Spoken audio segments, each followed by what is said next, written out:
சமீபமாக கூடுதலாக கவனித்துக் கொண்டிருக்கக்கூடிய விஷயம், பள்ளிக்கூடங்கள் கல்லூரிகளுக்கு எல்லாம் போகிற போது பிள்ளைகளை அழைத்து வந்து பேசுகிறப்ப பெரியவங்க என்ன சொல்றாங்க அப்படின்னா, இவன் நம்பிக்கையாவே இருக்க மாட்டேங்கிறான், கான்பிடன்ஸே இல்லைன்னு.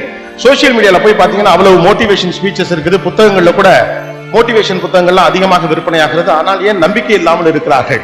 மனிதரை எதிர்கொள்வதில் நம்பிக்கையின்மை, சின்ன சவால்களை எதிர்கொள்வதில் நம்பிக்கையின்மை, ஒரு அசாதாரணமான சூழ்நிலை வந்துருமோங்கிற பயம், வாழ்க்கை எப்படி எதிர்கொள்ள போறோங்கிற பயம், தூங்கும் போது கடவுளே நாளைக்கு நல்லபடியா விடியட்டும் அப்படின்னு சொல்லி ஒரு கவலையோடு நிறைய பேர் இருப்பதை பார்க்க முடிகிறது. குறிப்பாக இளைய தலைமுறை பிள்ளைகளிடம் பெரிய அளவுக்கு நம்பிக்கை இல்லை. அதுல எனக்கு நம்பிக்கை இல்லை, அவங்கள்ட்ட தேவையான அளவு நம்பிக்கை இருக்கு, அவங்கள்ட்ட நம்பிக்கை இருக்கா இல்லையாங்கிறத பத்தி நமக்கு நம்பிக்கை இல்லை. ஏன்னா எப்போதுமே நாம நம்மளை விட புத்திசாலி எவனுமே இல்லைங்கிற நம்பிக்கையிலே இருக்கிறதுனால அவன் நம்பிக்கையோட இருக்கானா இல்லையாங்கிற நம்பிக்கை நமக்கு இல்லை. ஆனாலும் கூட நம்பிக்கை என்பது முக்கியமான விஷயம். அது எங்கிருந்து வருகிறது என்ற இடத்திலிருந்து அதை புரிந்து கொள்ள வேண்டும். Confidence comes from preparation, not from advice.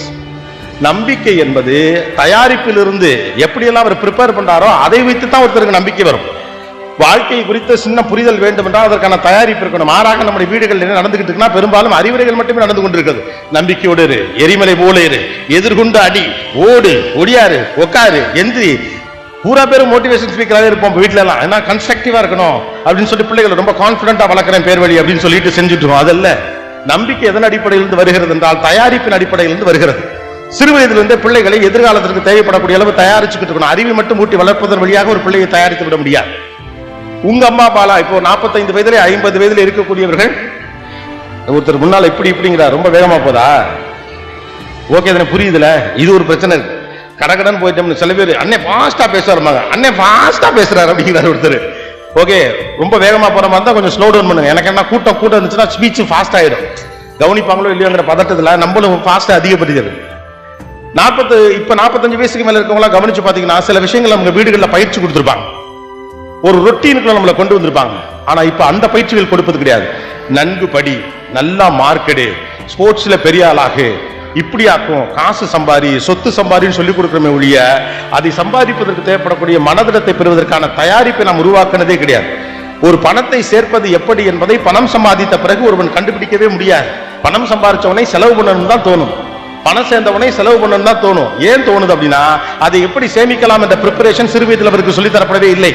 காசு வந்த பிறகு கவனமாக இருக்க வேண்டும், பழைய மனிதர்களை மறந்து விடக்கூடாது, உடைய குணம் மாறக்கூடாது என்ற தயாரிப்பு அவருக்கு இருந்தால் காசு வந்த பிறகு அவர் மாறாமல் இருப்பார். மாறாக காசு சம்பாதிக்க சொல்லிக் கொடுக்கிற சமூகம் காசு வந்தால் எப்படி நடந்து கொள்ள வேண்டும் என்று சொல்லித் தருவதே கிடையாது. உண்டியல் எல்லாவற்றையும் ஓரம் கட்டி வச்சுட்டோம், ரைட்டா? பேங்க்ல இருந்து கொண்டாந்து வீட்டுல ஒரு உண்டியல் வைப்பாங்க, ஞாபகம் இருக்கா? அந்த உண்டியல்ல தினந்தனம் 10 காசு, 50 காசு, 1 ரூபாய், அப்புறம் 5 ரூபாய் காயின் வர்றப்ப 5 ரூபாய் காயின் இப்படி எல்லாம் போட்டு காசு சேர்த்தோம். திருவிழா காசுன்னு வர்றது எல்லாத்தையும் கொண்டாந்து உண்டியல்ல போப்போம். அப்பதான் ஒருத்தருக்கு நம்பிக்கை வரும். சின்னதா சேர்த்தா ஒரு நாள் பெரிய பணம் கிடைக்குங்கிற நம்பிக்கை எப்போ வரும்? சின்னதாக சேர்த்தாலே பெரிதாக பணம் வரும் என்ற நம்பிக்கை அதை செய்கிற போது மட்டும்தான் வரும். இல்லை என்றால் பெரிய பணம் சம்பாதிக்கிறது அப்படிங்கிற பத்தி மட்டும் தான் யோசிச்சுட்டே இருப்போம். சேமிச்சாலே சம்பாதிக்க முடியுங்கிற எண்ணம் தயாரிப்பின் அடிப்படையில் தான் வரும். அந்த தயாரிப்பு பிள்ளைகளுக்கு நீங்கள் கொடுக்கிற போது அவர்களுக்கு பதட்டம் இல்லாமல் ஒரு பாதை அமையும். ஓகே, எனக்கு அடுத்தது நடக்கும், அடுத்தது ஓரளவுக்கு நான் அந்த இடத்துக்கு போய் சேர முடியுங்கிற ஒரு புரிதல் பிள்ளைகளுக்கு வருகிற போது எதிர்காலம் குறித்த பயம் குறையும். எல்லோருக்கும் எதிர்காலம் குறித்த பயம் இருக்குது. முன்னாலாம் கஷ்டப்படுறவங்களுக்கு தான் எதிர்காலம் குறித்த பயம் இருக்கு. இப்ப நல்லா இருக்கவனுக்கு எதிர்காலம் குறித்த பயம் இருக்கு, நல்லா படிச்சவர்களுக்கு எதிர்காலம் குறித்த பயம் இருக்கு. லைஃப்ல வெல் செட்டில்டு அப்படி நம்ம வெளியில இருந்து வேடிக்கை பார்க்கிற எல்லாத்தையும் பக்கத்துல உட்கார்ந்து போய் பார்த்தா இதெல்லாம் நிலைக்குமான்னு தெரியுதுங்கிற பயமா இருக்கு. வாழ முடியுமா என்ற பயம், வளர முடியுமா என்ற பயம், வளர்ந்து விட்டால் இது நீடிக்குமா என்ற பயம், நீடித்தால் இது நிலைக்குமா என்ற பயம், நிலைத்தா செத்து போயிருமாங்கிற பயம். மனுஷனுக்கு பயம், ஏன்னா ப்ரிப்பரேஷன் இல்லை. சூழ்நிலைகளை எதிர்கொள்வதற்கு தேவைப்படக்கூடிய துணிச்சலை உங்களுடைய தயாரிப்புகள் தான் தரும். அது எப்படிங்க தயாரிக்கிறது? இது மாதிரி நோட்டு போட்டு எழுதி வச்சு தயாரிக்கணுமா? கிடையாது. என்கிட்ட நிறைய பேர் கேட்பாங்க, நீயானாவுக்கு நீங்கள் எப்படி தயாரி செய்வீர்கள்? Preparation is a one day process. அது ஒரு நாள் ப்ராசஸ் கிடையாது, இட்ஸ் a lifetime process. காலம் முழுக்க நீங்கள் தயாரித்துக் கொண்டே இருக்க வேண்டும். மூளை அதுக்கு நீங்க பழக்கினீங்கன்னா தயாரிப்பு தானாக நடந்து கொண்டே இருக்கு. ஆனா எல்லாரும் என்ன பண்றோம், கொண்டு போய் இறுக்கி கொண்டாந்து நிறுத்திப்படுறோம். எந்த தயாரிப்பு இல்லாம உன்னை படிக்க வச்சிடும், நீ வேலைக்கு போ, நீ வேலைக்கு போற சம்பாரிச்சா வீடு கட்டினா கல்யாணம் பண்ணணும். இதுக்கெல்லாம் எந்த தயாரிப்புமே கிடையாது.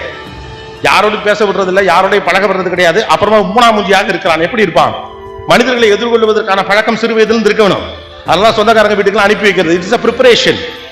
அத்தை வீட்டிலும் மாமா வீட்டிலும் அரையாண்டிலும் காலாண்டிலும் போய் தங்குகிற பிள்ளை வேறொரு வீட்டில் இருக்கிற போது எப்படி வாழ வேண்டும் என்றதை யதார்த்தத்தை புரிந்து கொள்கிறார். It is a preparation. அவன் தான் நாளைக்கு அமெரிக்காவுக்கு படிக்க போனா சங்கடம் இல்லாம உட்கார்ந்து படிப்பான். சென்னையில போய் ஹாஸ்டல்ல தங்கி படிக்க சொன்னா அவனால படிக்க முடியும். நம் வீட்டில் கிடைக்கிற அனைத்தும் வெளியில் கிடைக்காது என்ற யதார்த்தம் ப்ரிப்பரேஷன்ல இருந்தா வரும். நம்மளாம் பொத்தி வளர்க்க ட்ரை பண்ற மொழியை ப்ரிப்பேர் பண்றதே கிடையாது. கான்பிடன்ஸ்ங்கிறது நீங்க வச்சிருக்க பணத்தின் வழியாக உங்கள் பிள்ளைகளுக்கு கொடுக்க முடியாது. நீங்க வச்சிருக்கக்கூடிய சக்தியின் வழியாக உங்கள் பிள்ளைகளுக்கு கொடுக்க முடியாது.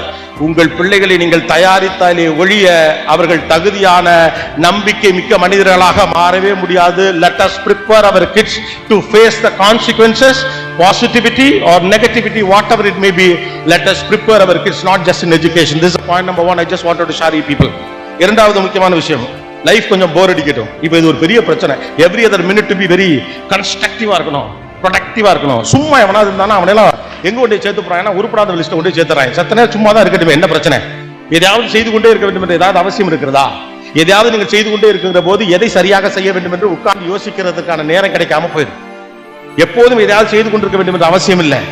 போர் அடிக்கிறது ரொம்ப முக்கியம். லைஃப்ல போர் அடிக்கிறது ரொம்ப, அதை ஹேண்டில் பண்றதா கஷ்டம். போர் அடிக்கிறத யாருக்கு ஹேண்டில் பண்ண தெரியுதோ அவங்க தான் ஒரு குறிப்பிட்ட விஷயத்திலே பாண்டித்யம் ஆவார்கள். ஒரு சயின்டிஸ்ட் எப்படி சக்சஸ்ஃபுல்லான மனுஷனாக இருக்கார்? செய்த விஷயத்தையே அவர் திரும்ப திரும்ப செய்கிறார். செய்த விஷயத்தையே திரும்ப திரும்ப செய்கிறார். முதல் முறை பிழை வருகிறது, இரண்டாவது முறை பிழை வருகிறது, மூன்றாவது முறை மொத்த பிழையும் மொத்தமாக வருகிறது. அதுக்கப்புறம் நாலாவது முறை இதை சரி செய்கிறார், ஐந்தாவது முறை ஓரம் கட்டுகிறார், ஆறாவது முறை நடக்காது என்று முடிவுக்கு வருகிறார், ஏழாவது முறை நம்பிக்கை பிறக்கிறது, எட்டாவது முறை அடுத்த கட்டத்துக்கு போகிறார். ஆனா செஞ்ச வேலையை தான் திரும்ப செஞ்சுக்கிட்டே இருக்கார். இப்ப எல்லாருக்கும் புதுசு புதுசா ஏதாவது பண்ணிக்கிட்டே இருக்கு. எல்லாமே புது புது மாடல்ல வேணும். கிரிக்கெட்டே பழைய கிரிக்கெட்லாம் கிடையாது. இப்ப 360 டிகிரி குப்பரை பூந்து அடிக்கிறாங்க, காலுக்குள்ள விட்டு அடிக்கிறானோ. என்ன மேட்ச் எங்க நடக்குன்னே தெரியல. போற போக்குல எல்லாம் கிரிக்கெட்ல கோல்லாம் வந்துரும் போல் இருக்கு. திடீர்னு அம்பையர்லாம் கேட்ச் பிடிச்சானா அதுக்கு ஒரு விக்கெட். அப்படி ஏதாவது புதுசு புதுசா வாழ்க்கையில் நடந்துட்டே இருக்கணும். Don't expect surprises every other day. வாழ்க்கை ரொம்ப சாதாரணமானது. அது எப்போதும் கௌதம் மேனன் படத்தில் வருகிற மாண்டேஜ் காட்சிகளை போல எப்போது விருந்து கொண்டே இருக்கார்.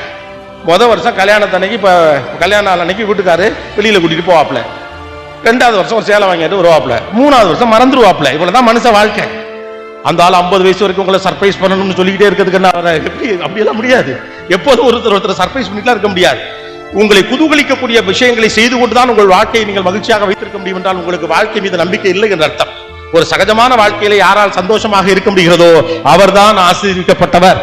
A normal life should give you happiness, not just surprises. Social மீடியாவை பார்த்துட்டு ஐயோ நீ பாய் ஃப்ரெண்டா இருந்தப்ப இப்படி இருந்தா, நீ கேர்ள் ஃப்ரெண்டா இருந்தப்ப இப்படி இருந்தா, அதான் பாய் ஃப்ரெண்ட், இது கேர்ள் ஃப்ரெண்ட். இப்ப 2 பேரும் புருஷன் பொண்டாட்டி குடும்பம். அடுத்த கட்டத்தை நோக்கி நகர்த்தணும். பிள்ளை எங்க படிக்க வைக்கணும் யோசிக்க வேண்டியிருக்கு, பிள்ளைக்கு என்ன செய்யணும் யோசிக்க வேண்டியிருக்கு, வீடு வாங்கணுமா, சொத்து வாங்கணுமா, கடன் அடைக்கணுமா, அப்பாக்கு மருத்துவம் பார்க்கணும், அம்மா பார்க்கணும், அக்காவை பார்க்கணும், தங்கச்சியை கல்யாணம் பண்ணி கொடுக்கணும், இவ்வளவு வேலைகள் இருக்கு. ஓகே, அப்ப வாழ்க்கையில நடைமுறையில் சாதாரணமாக இருக்கக்கூடிய வழியாகவே சந்தோஷம் வரக்கூடிய அளவுக்கு பிள்ளைகளையும் உங்களையும் எளிமையாக வைத்துக் கொள்ளுங்கள். நீண்ட நாள் கழித்து பார்க்கிற ஒரு உறவினரை பார்க்கிற போது மகிழ்ச்சி வரணும், அவ்வளவுதான். மகிழ்ச்சி என்பது மிகப்பெரிய அளவுக்கு சோசியல் மீடியா நீங்கள் பார்க்கக்கூடிய ஒரு மிகப்பெரிய அறிவியின் முன்னால் நின்று கொண்டு குளித்து லிரில் விளம்பரம் பல படத்துல சின்ன பிள்ளையா இருக்க போறோம். அது மாதிரிலாம் போய்தான் மகிழ்ச்சியா இருக்கிறது அவசியம்லாம் இல்ல. வெளிநாட்டுக்கு டூர் போனாதான் மகிழ்ச்சி வரும் அப்படிதான் இருந்தா, சின்ன விஷயங்களில் யாரால் மகிழ்ச்சியாக இருக்க முடிகிறதோ அவர் உள்ளுக்குள் மகிழ்ச்சியாக இருக்கிறார் என்று அர்த்தம். சின்ன விஷயங்கள்ல உள்ளுக்குள்ள மகிழ்ச்சியா இருக்கு. உங்களுக்கு எல்லா விஷயங்களும் மகிழ்ச்சி கிடைக்கிறது. மகிழ்ச்சி என்பதுக்கு டெம்ப்ளேட்டை ஃபிக்ஸ் பண்ணாதீங்க. இந்த உலகம் எதையெல்லாம் வணிக ரீதியாக உங்கள் தலையில் திணிக்கிறதோ அது அல்ல மகிழ்ச்சி. மகிழ்ச்சி என்பது உங்கள் தனி சம்பந்தப்பட்ட ஒரு விஷயம். சின்ன விஷயம் கூட உங்களை மகிழ்ச்சிப்படுத்தணும். அந்த அளவுக்கு மனதை இலகுவாக வைத்திருங்கள். மனசை டிமாண்டிங் மோடுக்கு கொண்டு போகாதீங்க. இப்ப எல்லாத்தையும் மனசை டிமாண்டிங் மோடு கொண்டு வரோம். இது இருந்தால் தான் மகிழ்ச்சி, இது இல்லை என்றால் மகிழ்ச்சி இல்லை. ஏன்? ஏன்னா அவன் வீட்டுல இருக்கு, அதனால அவன் மகிழ்ச்சியா இருக்கா? இல்ல, அதை அவன் வாங்கி வச்சுட்டு இஎம்ஐ கட்ட முடியாம, வெளியிலையும் சொல்ல முடியாம, வயிற்று உள்ள மனசுக்குள்ள புழுங்கிட்டு இருக்கான். அது இருப்பதால் மட்டும்தான் மகிழ்ச்சி. ஓஷோ அழகாக ஒன்று சொல்வார், இது இல்லாமல் இருக்க முடியாது என்று எதன் மீதும் பற்றுக்கொள்ளாதீர்கள். இருந்தால் பரவாயில்லை, இல்லாவிட்டாலும் பரவாயில்லை, அவ்வளவுதான். இது இல்லாமல் என்னால் இருக்க முடியாது என்று எதன் மீதும் பற்றுக்கொள்ளாதீர்கள். அப்படி இருந்தா வாழ்க்கை ரொம்ப சுலபமா இருக்கும். நிறைய ஆப்ஷன்ஸ் கிடைக்கும். இது மட்டும் தான் என்னோட ஆப்ஷன், இது இல்லைன்னா என்னால வாழ முடியாது நீங்க நினைச்சுக்கினா உங்களுக்கு கிடைக்க வேண்டிய பல ஆப்ஷன் கிடைக்காது. இப்ப பிள்ளைகளுக்கு அப்படித்தான். டாக்டர், இன்ஜினியர், ஆடிட்டர், சயின்டிஸ்ட் ஏதோ ஒண்ணு சொல்லிடுறோம். இது இருந்தால் மட்டும்தான் உங்களுடைய வாழ்க்கை வெற்றி அடையும். மகிழ்ச்சி தான் நல்லது, நான் இல்லைன்னு சொல்லவில்லை. ஆனா அவருக்கு வேறொரு இன்ட்ரெஸ்டும் இருக்கா அப்படிங்கறத நீங்க கவனிக்கணும். இதை செய்தால் மட்டும்தான் உன்னால் மகிழ்ச்சியாக இருக்க முடியும், இவ்வளவு பணம் சம்பாதித்தால் மட்டும்தான் உன்னால் மகிழ்ச்சியாக இருக்க முடியும் அப்படியெல்லாம் ஒண்ணும் கிடையாது. மகிழ்ச்சி என்பது தனிநபர் சம்பந்தப்பட்ட விஷயம். நீங்கள் மிகப்பெரிய மனிதராக பார்க்கக்கூடியவர் எளிதில் மகிழ்ச்சி அடையக்கூடிய மனிதராக இருப்பார். சின்ன விஷயத்திற்கு மகிழ்ச்சி அடைய பழகுங்கள், அதற்கு பழக்குங்கள். பெரிய விஷயத்தின் வழியாக மட்டும்தான் மகிழ்ச்சி கிடைக்கும் என்று பிள்ளைகளுக்கு சொல்லாதீர்கள். நீங்களும் அப்படி வாழாதீர்கள். கொஞ்சம் போர் அடிக்கட்டும் பரவாயில்லை. போர் அடிக்கிறதன் வழியாகத்தான் ஒருத்தன் பாண்டித்தியன் பெறவே முடியும். 2000 பக்கம் உள்ள ஒரு நல்ல வரலாற்று நாவலை நீங்கள் படிக்க வேண்டும் என்றால் உங்களுக்கு போர் அடிக்கும். ஏன்னா அந்த காலகட்டத்தில் நம்ம வாழல. ஆனா அதை படிக்கணுங்கிற உத்வேகம் தான் உங்களை அதை படிக்க வைக்கும். போர் அடிக்கும் தான். 5 நாள் டெஸ்ட் மேட்ச் பார்க்கறது போர் அடிக்கும் தான். அதெல்லாம் உங்கள் மனதை காம் டவுன் பண்ணி பொறுமையா ஒரு விஷயத்தை அணுகிறதுக்கான பக்குவத்தை தரும். பிள்ளைகளுக்கு போர் அடிக்காம பாத்துக்கோங்க. என்கேஜ் பண்ணிக்கிட்டே இருக்கணும் அவசியம் இல்ல. செத்த நேரம் சும்மா இருக்கிற வார்த்தை மிக அற்புதமான வார்த்தை என்ன பொறுத்த வரைக்கும். செத்த நேரம் சும்மா இரு, சும்மா இருக்கட்டும், என்ன பண்றது, தேமேன்னு இருக்க பிரச்சனை இல்ல. மோட்டு வேலையை பார்த்துக்கிட்டு உட்கார்ந்து இருக்கவன் தான் இன்னைக்கு பெரிய பொறுமைசாலி, அவன் தான் அறிவாளியும் கூட. ஏன்னா அப்படியே உட்கார்ந்து யோசிச்சுட்டு இருக்க 1000 விஷயம் மண்டைக்குள்ள ஓடும், 1000 விஷயத்தை அவனால யோசிக்க முடியும். எல்லா நேரமும் எப்போதும் ப்ரொடக்டிவாக இருக்க வேண்டும் என்ற அவசியம் இல்லை, அது ஒரு குற்றமும் இல்லை. சண்டே அன்னைக்கு லீவு, வீட்டுல 1 மணி நேரம் சாப்பிட்டுட்டு தூங்குனாலே ஏதோ தவறு செய்து விட்டதை போல உங்கள் மனது குற்றமாக இருக்கிறது என்றால் நீங்கள் போர் அடிக்க உங்களை கற்றுக்கொள்ள வைக்கவில்லை என்று அர்த்தம். போர் அடிக்க பழகுங்க. போர் அடிக்கிறதுனா செஞ்ச விஷயத்தை திரும்ப செய்யணும். ஒரு விஷயத்தை தொடர்ச்சியாக செய்வதன் வழியாக போர் ஏற்படும். அதை கடக்கிறவன் தான் ஜெயிப்பான், அதை கடக்கிறவன் தான் ஜெயிப்பான். அதை கடக்கிறதுக்கு பழகணும். போர் அடிச்சிட்டு வேற ஒண்ணுக்கு போயிருது, போர் அடிச்சிட்டு வேற ஒண்ணுக்கு போறது, போர் அடிச்சிட்டு வேற ஒண்ணுக்கு போயிருது. என்னைய கேட்பாங்க, 19 வருஷமா நீ நடத்துறீங்களா, உங்களுக்கு போரே அடிச்சது இல்லையா? உங்களுக்கு தான் அது 19 வருஷம், எனக்கு வார வாரம் அது புதுசு. எனக்கு வார வாரம் அது புதுசு. காலையில எபிசோடு புதுசு, மத்தியான எபிசோடு புதுசு, எனக்கு எல்லாமே புதுசு தான். அப்ப போர் அடிக்குதுன்னு முடிய மாட்டீங்கன்னா எல்லாம் போர் அடிச்சிடும். பிள்ளைகளுக்கு இந்த போர் அடிச்சுச்சுன்னா சத்த நேரம் போர் அடிச்சா பரவாயில்ல, சும்மா இரு என்று சொல்லி பழகுங்கள். ஏன்னா எக்கச்சக்கமான டிவைசஸும் எக்யூப்மெண்ட்ஸும் சுத்தி நம்மள பெரிய அளவுக்கு கையில உள்ள பிடிச்சி வச்சிருக்கிறதுனால கவனமாக இருங்கள். 3வது முக்கியமான விஷயம், இலக்கை நோக்கி ஓடுகிற போது மானை போல இருங்கள். அது என்ன மானை போய், மான் ஒரு பலசாலியான ஒரு மிருகம் இல்லையே அப்படின்னு நம்ம நினைக்கலாம். நீங்க இந்த டிவில எல்லாம் பாத்துருக்கீங்களா? முன்னாலாம் எப்போதுமே சிங்கம் அடிச்சு சாப்பிட்றதான் காட்டுவாங்க, புலி வேட்டையாடுறதான் காட்டுவாங்க, சிறுத்தை வந்து கடிக்கிறதான் காட்டுவாங்க. இப்பெல்லாம் நிறைய மீடியால நிறைய விஷுவல்ஸ் எல்லாம் வர பிறகுதான் தெரியுது, ஒரு சாதாரண சின்ன மிருகம் சிங்கத்திட்ட சண்டைக்கு போற காட்சியை இன்னைக்கு நம்மளால பார்க்க முடியும். ஒரு சாதாரண பறவை நம்ம நினைச்சிட்டு இருக்கிறது உள்ள புகுந்து முதலையோட தலையில கொத்திட்டு எந்திரிச்சு போயிட்டே இருக்கு. அதெல்லாம் முன்னால நமக்கு விஷுவலா கிடைச்சது இல்லை. அரிதாக கிடைக்கிற விஷுவல்ல அதிகாரம் மிக்கக்கூடிய சிங்கம் புலியும் சிறுத்தையும் வேட்டையாடுகிற காட்சிகளையும் நான் பார்த்திருக்கோம். நீங்க அந்த மாதிரி டிஸ்கவரி மாதிரி சேனல் அல்லது விலங்குகள் பற்றி நல்லா காட்டக்கூடிய சேனல்களை போய் பாருங்க. நான் ஒரு காட்சி பார்த்தேன், ஒரு சிறுத்தை ஒரு மானை விரட்டுகிறது, ஓடிக்கிட்டே இருக்கு அந்த மான். அது என்னென்னமோ முடி பார்க்குது, சிறுத்தையால முடியாம ஒரு இடத்துல அப்படி நடந்து போயிடுது. எனக்கு ஆச்சரியமா இருந்துச்சு. நான் போய் இன்டர்நெட் எல்லாம் செக் பண்ணி பார்த்தேன், சிறுத்தையுடைய வேகம் என்ன, மானுடைய வேகம் என்ன கம்பேர் பண்ணவே முடியல. இருப்பதே வேகமாக ஓடக்கூடியது சிறுத்தைங்கிறாங்க. சிறுத்தை என்பது மிக வேகமாக ஓடக்கூடிய விலங்கு. அதோடு ஒப்பிடுகிற போது மானால் அந்த அளவுக்கு வேகமாக ஓட முடியாது. மானாலும் வேகமாக ஓட முடியும் என்றாலும் கூட சிறுத்தை அளவுக்கு ஓட முடியாது. ஆனாலும் சிறுத்தையில இருந்து மான் எப்படி தப்பிக்கிறது யோசிச்சு பாருங்க. ஒரு கட்டத்துக்கு மேல ஓடிட்டு டக்குன்னு அப்படியே லெஃப்ட் எடுத்து ரைட் வாங்கி அது பாட்டுக்கு இண்டிகேட்டர் போட்டு போயிடுது சிறுத்தை. ஏன் இது போயிடுச்சு? ஆழமா உட்கார்ந்து யோசிச்சு பார்த்தீங்கன்னா ஒன்னே ஒண்ணுதான், சிறுத்தைக்கு இந்த மான் இல்லைன்னா இன்னொரு மான் இருக்கு, ஆப்ஷன் இருக்கு. மானுக்கு ஒரே ஆப்ஷன் தான், தப்பிச்சே ஆகணுங்கிற option. But there is no option that you will survive. மானுக்கு ஆப்ஷனே கிடையாது, போனா போனதுதான். இன்னொரு உயிர் எக்ஸ்ட்ரா உயிர்லாம் குளோனிங்ல எல்லாம் எல்லாம் வச்சு அங்க இன்னொன்னுலாம் இல்ல, நான் ஒத்தாள் தான், தப்பிச்சே ஆகணும். ஆனா சிறுத்தை மனசுல என்னன்னா எதுக்குடா ஓடி களைச்சுக்கிட்டு டயர்டா இருக்கு, இல்லைன்னா அங்கிட்ட இன்னொரு மான் இருக்குது, அந்த மான் இல்லைன்னா இந்த மான், இந்த மான் இந்த சொந்த மான் அப்படின்னு இன்னொரு மானை பிடிச்சிட்டு போலாம். It's an option. ஆனா இலக்கை நோக்கி ஓடுகிற போது ஆப்ஷன்ல திங்க் பண்ண பழகு. இலக்கை நோக்கி ஓடுறப்ப நம்ம டயர்ட் ஆகிறதுக்கான ரீசன் என்னன்னா நம்ம மைண்ட்ல இன்னொரு ஆப்ஷன் வரும், இதை தொங்குறதுக்கு அதை பிடிச்சி தொங்கலாயா, இதை பண்றதுக்கு அதை பிடிச்சி பண்ணலாம். நோ, இதுதான் இலக்கு என்று நீங்கள் தீர்மானித்து விட்டால் அதை நோக்கி போங்க. அதில் நீங்கள் தோல்வி அடைகிற போது இலக்கை கைவிடாதீர்கள், செயல்முறையை மாற்றுங்கள், அவ்வளவுதான். When you are trying to reach some destination, if it is not working out, change the approach towards the destination, but not the destination. உங்கள் இலக்கை மாற்றக்கூடாது, இலக்கை அடைவதற்கான வழியை மாற்றுங்கள், இலக்கை அடைவதற்கான செயல்முறையை மாற்றுங்கள். அதே நேரத்தில் இன்னொரு விஷயத்துல கவனமா இருங்க. நடக்கவே நடக்காத ஒரு விஷயத்தை பிடிச்சி தொங்கிக்கிட்டே இருக்காதீங்க. இது நடக்கவே நடக்காதுன்னா விட்டுட்டு போங்க. ஈகோவெல்லாம் இருக்கவே கூடாது. தேவையில்லாம ஒரு விஷயத்தை பிடிச்சிட்டு அது விடாமுயற்சி நீங்களே பேரெல்லாம் வச்சுக்கலாம் இருக்கக்கூடாது. அது நடக்காது உங்களுக்கு தெளிவாக தெரியும், அது தேவையில்லாத உங்களுக்கு தெளிவாக தெரிந்த பிறகு அதை தொட்டு விட்டோம் என்ற ஒற்றை காரணத்திற்காக அதை தொடர வேண்டும் என்ற எந்த அவசியமும் கிடையாது. அது ஒர்க் அவுட் ஆகாது, நடக்கவே நடக்க போறதில்லை, அது தேவையும் இல்லை என்று முடிவெடுத்து விட்டால் அதை விட்டு வெளியே வந்து விடுங்கள். சில இடத்துல சிறுத்தையா இருங்க, சில இடத்துல மானா இருங்க. ஆப்ஷனே இல்லைன்னா மான் மாதிரி ஓடுங்க, ஆப்ஷன் இருக்குன்னா சிறுத்தை மாதிரி ரெஸ்ட் எடுத்து ஓடுங்க, அவ்வளவுதான். சிறுத்தையாக இருக்க வேண்டிய இடத்துல சிறுத்தையாக இருங்கள், மானாக இருக்க வேண்டிய இடத்துல மானாக இருங்கள். அதனால life is of a purpose. ஒரு கதை ஒன்று சொல்லுவாங்க, ஆப்பிரிக்கா காட்டில் காலை ஒரு சிங்கம் எழுந்திருக்கிறது ஒரு மானை வேட்டையாட. ஆப்பிரிக்க காட்டில் காலை ஒரு சிங்கம் எழுந்திருக்கிறது ஒரு மானை வேட்டையாட. அதோட பர்பஸ் அவ்வளவுதான். காலைல எந்திரிச்ச உடனே எங்கேயாவது ஒரு மான் கிடைக்குமா, கங்காரு கிடைக்குமா, கங்காரு அங்க கிடைக்காது. ஒரு மான் கிடைக்குமா, இல்ல ஒரு சின்னதா ஏதாவது விலங்கு கிடைக்குமா, அக்கார்டிங் டு தி பசி அது ஒண்ணு தேடும். காலையில் எந்திரிச்சோன்னு ஒரு மான் என்ன யோசிக்கும், எந்த சிங்கத்திட்டையும் சிக்கிறப்படாரா இன்னைக்கு, கடவுளே காப்பாத்து அப்படின்னு வடிவேலு சொல்லிட்டு போற மாதிரி சிறுத்தைகிட்டயோ சிங்கத்துக்கிட்டே தன்னை விட பலம் பொருந்திய மிருகத்திடமோ இரையாகி விடக்கூடாது. Everybody have a purpose. ஆனா ஒண்ணு இருக்கு, பசிக்கு துரத்துறவனை விட உசுருக்காக ஓடுறவன் ஓட்டம் தான் வேகம்.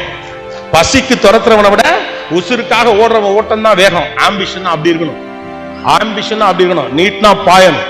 பிள்ளைங்களுக்கு அந்த ஸ்பேஸை ஃபில் பண்ணி கொடுங்க. அதுக்காக வெறி பிடிச்சதமா அதான் சொல்ல, இதுல ஒரு பேலன்ஸும் இருக்கணும். சில நேரங்கள் இந்த மாதிரி ஊக்கு பேச்சுக்களை சொல்லல வெறி பிடித்தமா வீட்டுல போய் மொங்குன்னு குத்துறாங்க. கோபி என்ன சொன்னாரு, நீ உடனடியாக அதை செய்து விடு அப்படின்னு. ஏன்னா உலகத்துல ஈஸி உத்தரவு போடுறதுதான் இல்லையா. எங்க அம்மாலாம் அட்டகாசமா ஐடியா கொடுப்பாங்க. நான் சின்ன பிள்ளையா இருக்கப்ப, ஏன்னா அவங்க வீட்டுக்குள்ள இருந்து தானே சொல்றாங்க, நீ என்ன பண்ற, நேரா கடைக்கு போற, நேராக கடைக்கு போறோம். இருந்தாலும் ஏன்னா நமக்கு தெரியாதுல்ல, நேரா நீ கடைக்கு போற. கடைக்கு போயிட்டு கடைக்காரர்கிட்ட எங்க அம்மா சொன்னாங்கன்னு சொல்லி, எது காசு கொடுத்தா தரப்போறான், எங்க அம்மா சொன்னாங்க நான் கடைக்காரர்கிட்ட சொல்லணுமா? அப்படி சொன்னா எவ்வளவு பயந்துருவாங்க. வெங்காயம் வாங்கிட்டு வா. சரிம்மா வெங்காயம் வாங்கிட்டு வாங்குற ஒத்த வார்த்தைக்கு என்ன சொல்றாங்க? நேரா கடைக்கு போறேன், எங்க அம்மா சொன்னாங்கன்னு சொல்லி நீ வெங்காயம் வாங்கிட்டு வர, காசு கொடுத்தா தரப்போறான், போயாச்சு. அப்புறம் ரொம்ப முக்கியம் பின் குறிப்பு, சின்ன வெங்காயம் பெருசா பார்த்து வாங்க, பெரிய வெங்காயம் சின்னதா பார்த்து வாங்க. இது என்னடா லாஜிக்? இதுக்கு பேசாம பெரிய வெங்காயம் சின்ன வெங்காயம் ஒண்ணு இல்லாம வெங்காயம் ஒன்னே ஒண்ணு வச்சிருந்திருக்கலாமா இல்லையா? Don't give too much of instructions. அதிகமான இன்ஸ்ட்ரக்ஷன்ஸ் கொடுத்து ரொம்ப குழப்பாதீங்க. இப்படிதான் செய்யணும், அப்படிதான் செய்யணும், ஓடட்டும், விழுகட்டும், எழட்டும், அடிபடட்டும், தோக்கட்டும். சின்ன வயசுல தோத்துட்டா பெரிய வயசுல ஜெயிச்சிருவானுங்க.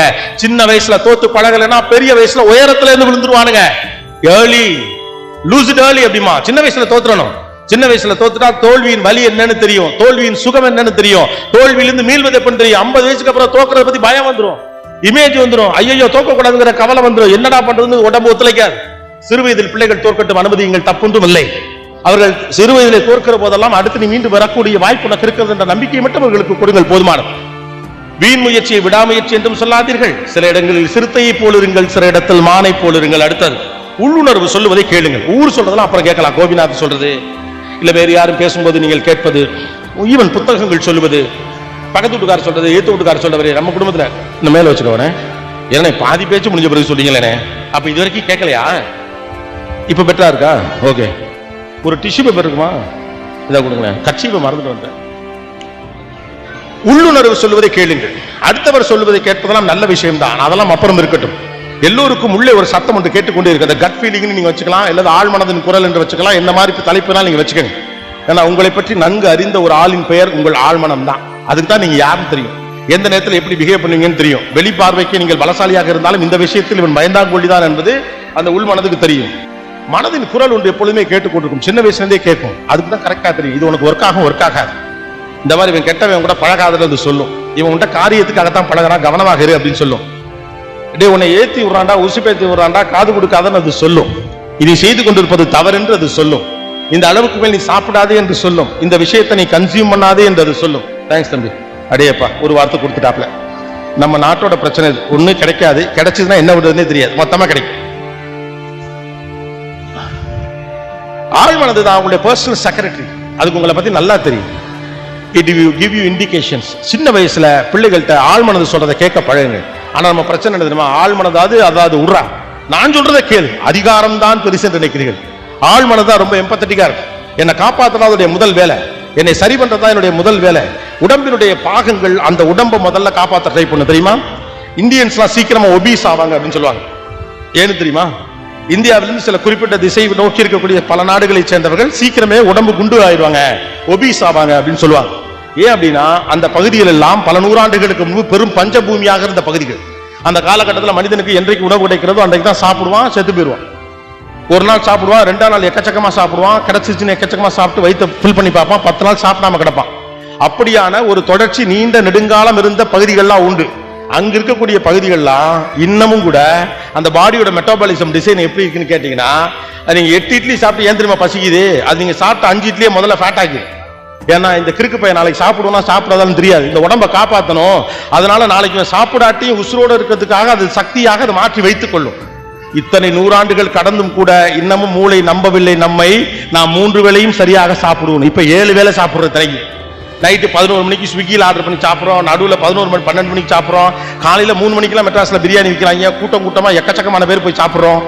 காலையில் ஷூட்டிங் முடிச்சு 5 மணிக்கு வெளியில் வந்தாலும் 10 வருஷத்துக்கு முன்னாடி டீ குடிக்க கடை இருக்காது, எப்படா கடை தர பையன் டீ கடை வாசல்லாம் உட்காந்துருப்போம். இப்போ ஷூட்டிங் முடிச்சுட்டு 3 மணிக்கு போகிறாங்க சாப்பிட்றதுக்கு பிரியாணி சாப்பிடும். அப்போ கூட இந்த உடம்பு நம்பல, இந்த மூளை இன்னும் நம்பல, இப்போ 3 வேளையை ஒழுங்காக சாப்பிடுகிறவன்னு அந்த உடம்பை காப்பாற்ற அது போராடிக்கிட்டே இருக்கு. அதுக்கு நம்பிக்கை வர வரைக்கும் அது போராடும். உங்கள் மூளையும் உங்கள் மனசும் உங்கள் உள்ளுணர்வும் உங்களை காப்பாற்ற போராடி கொண்டே இருக்கும். அதனால சொல்றேன், மனதின் குரலை கேளுங்கள். அது தவறு என்று சொன்னால் அதை கேளுங்கள். அது ஒரு அலாரம் அடிக்கும், இது தப்பு வேணான்னு சொல்லும். சாப்பிட்டுட்டு இருக்கல போதும்னு சொல்லும். இன்னைக்கு நைட்டு புரோட்டா வேண்டான்னு சொல்லும். இவன் கூட சேராதன்னு சொல்லும், இவன் கூட சேருன்னு சொல்லும். இதை படின்னு சொல்லும், இதை படிக்காதுன்னு சொல்லும். கடைசியா ஒரு முறை மட்டும் நான் செஞ்சுக்கிறேன், உங்க மனசோட நீங்க சண்டை போடுறப்ப சனியம் முடிச்சவனே வேணாண்டா, இது கடைசி முறை, நீ 100 தடவை சொல்லிட்டா கடைசி முறைன்னு ஒண்ணு கிடையவே கிடையாது, இதுல இருந்து வெளியில போன்னு சொல்லும். உன் அறிவுக்கும் புத்திக்கும் ஒத்துக்கொள்ளாத இடத்தில் ஒரு நிமிடமும் தங்காது என்று உங்களை இதை அறிவுறுத்தும். மனதின் குரலை கேட்க பழகுங்கள். உங்கள் மனதை விட சிறந்த ஆலோசனை உங்களுக்கு யாராலும் தர முடியாது. மற்றவெல்லாம் உங்ககிட்ட கேட்டு உங்ககிட்ட சொல்றவன் தான் இல்லையா? அது மட்டும் தான் உங்களை புரிஞ்சு உங்ககிட்ட பேசுறாள். அந்த அலாரம் அடிக்கிறதுக்கு ஒரு கட்டத்துக்கு மேல அதுவும் கடுப்பாய், என்ன அடி அடிச்சாலும் கேட்க மாட்டேங்கிறான். அதுக்கப்புறம் அதை சொல்றது நிறுத்திடும். அதை சொல்றது நிறுத்தின பிறகு ஊர்ல எவன் சொன்னாலும் கேட்கறதுக்கான மைண்டே இருக்காது. ஆள் மனதின் குரலை கேட்க தயார் இல்லாதவர் எவர் குரலையும் கேட்க தயாராக இருக்கவே மாட்டார். ஆள் மனதின் குரலை கேட்பதற்கு ரெடியாக இருங்க. உங்கள் மனதையும் மூளையும் பத்திரப்படுத்தக்கூடிய வேலையை அது சரியாக செய்து கொண்டே இருக்கிறது. That's called the gut feeling. Respect that.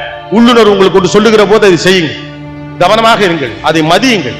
யாராரோ சொல்வதை கேட்பதை விட 100 புத்தகங்கள் சொல்வதை கேட்பதை விட முதல் முக்கியமானது உங்களுடைய ஆழ்மனது சொல்வதை கேட்பதற்கான தயாரிப்பை நீங்கள் வைத்துக் கொள்வது. அது பெரும்பாலும் உங்களுடைய வழக்கமான சிற்றின்பங்களுக்கு எதிராகத்தான் பேசும். உங்களுடைய சிற்றின்பங்களுக்கு எதிராகத்தான் உங்களுடைய ஆழ்மனது பேசும். ஆழ்மனதுக்கு உங்களை நல்லா வச்சுக்கணும் மட்டும்தான் ஆசையாக இருக்கும். உங்களுடைய சிற்றின்பங்களுக்கு எதிராக பேசிக்கொண்டே இருக்கும். அந்த உரையாடலை நிகழ்த்தி கொண்டே இருங்கள். பெரிய அறிஞர்கள் எல்லாம் பேசுகிற போது சொல்லுகிறார்கள், நீங்கள் மற்றவர்களோடு பேசுவதை விட உங்களோடு சற்று நேரம் பேசுங்கள். இந்த போர் அடிச்சு உட்கார வைங்க அப்படின்னு சொல்றதுக்கான காரணம் கூட தான். நீங்க தனியா உட்கார்ந்துக்கல, சின்ன குழந்தைங்களா ஞாபகம் இருக்கா? அவங்கள்ட்ட பேசிப்பாங்க, கவனிச்சிருக்கீங்களா? அவங்ககிட்டே பேசிட்டு இருப்பாங்க. குழந்தைகள் கனவிலே பேசுவார்கள். தேவதைகள் அவர்களோடு வந்து பேசுவதாக ஒரு நம்பிக்கை உண்டு. மனிதர்களோடு மட்டுமே பேசுவதல்ல உரையாடல். மனிதன் தன்னோடு பேசுவது பெரு உரையாடல், தன் ஆள் மனதோடு பேசுவது ஒரு உரையாடல். பார்க்கறதுக்கு கொஞ்சம் பைத்தியம் மாதிரி எது தெரிஞ்சாலும் கூட பரவாயில்ல, தனி ரூம்ல உட்கார்ந்துக்கிட்டாலும் நீங்க ஆள் மனதோட பேச பழகுங்க. வைரமுத்து ஒரு கவிதையில சொல்லுவார், அவர் என்ன பண்ணுவாரு, அந்த ஊர்ல இயற்கையை ரசிப்பதற்கு ஒரு பையன் வந்திருப்பான். அவன் இயற்கை அழகு அப்படி இப்படிலாம் பேசிட்டு இருப்பான். அவனை ஊருக்குள்ள எல்லாரும் என்ன சொல்லிட்டு இருப்பான், ஒரு பைத்தியக்கார பையன் போயிட்டு மலைமுகட்டு உட்காந்துட்டு நிலா பாக்குறேங்கிறான், ஏதோ சாரல் மழை என்று அதை பற்றி கவிதை எழுதிட்டு இருக்கான் அப்படின்னு அவனை பத்தி எல்லாம் பேசிட்டு இருப்பாங்க. அப்ப இந்த பையன் ஒருத்தர் சொல்லுவாப்ல, அந்த வந்த பையன் அவன் ஒரு வார்த்தை சொல்லுவான், ஊருக்குள் ஒரு பைத்தியம் வந்திருப்பதாக நிறைய பைத்தியங்கள் பேசிக்கொண்டன அப்படின்னு. என்ன புரியாத வரைக்கும் அவன் பைத்தியம், அவனை புரியாத வரைக்கும் நாம் பைத்தியம். இங்க எவன் பைத்தியம் கண்டுபிடிக்கிறதுல வேலை. உங்கள் ஆள் மனதோடு உரையாட நீங்கள் சரியாக இருந்தால் எந்த பைத்தியமும் நம்மை அண்டாது. ஆள் மனதோடு பேச பழகுங்கள். சின்ன பசங்களுக்கு இது கஷ்டம், அது அவங்களே பேசுவாங்க, விட்டுருங்க. பெரிய ஆளுங்க தான் ஆள் மனதோட பேசுவோம். ஆள் மனதோட பேசுறா, இன்னைக்கு வந்தவனே அவன் எப்படி வம்புழுக்கணும் ஆள் மனதிட்ட பேசி ஐடியா கேட்கப்படாது. சரியா?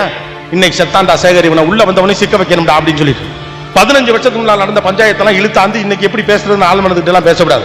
ஆள் மனதை அமிக்கபிளா போன்னு சொல்லும்.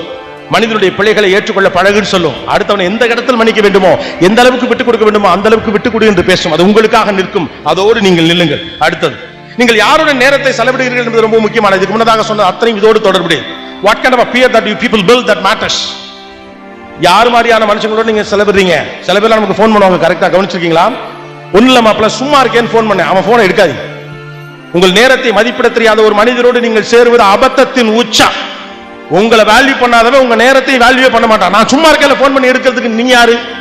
உங்களோடு உரையாட வேண்டும் என்று எண்ணம். நேத்தே பேச நினைச்ச ஏதோ உங்க நினைப்பா ஆரம்பிச்சு பேசுறவன் பேசுங்க.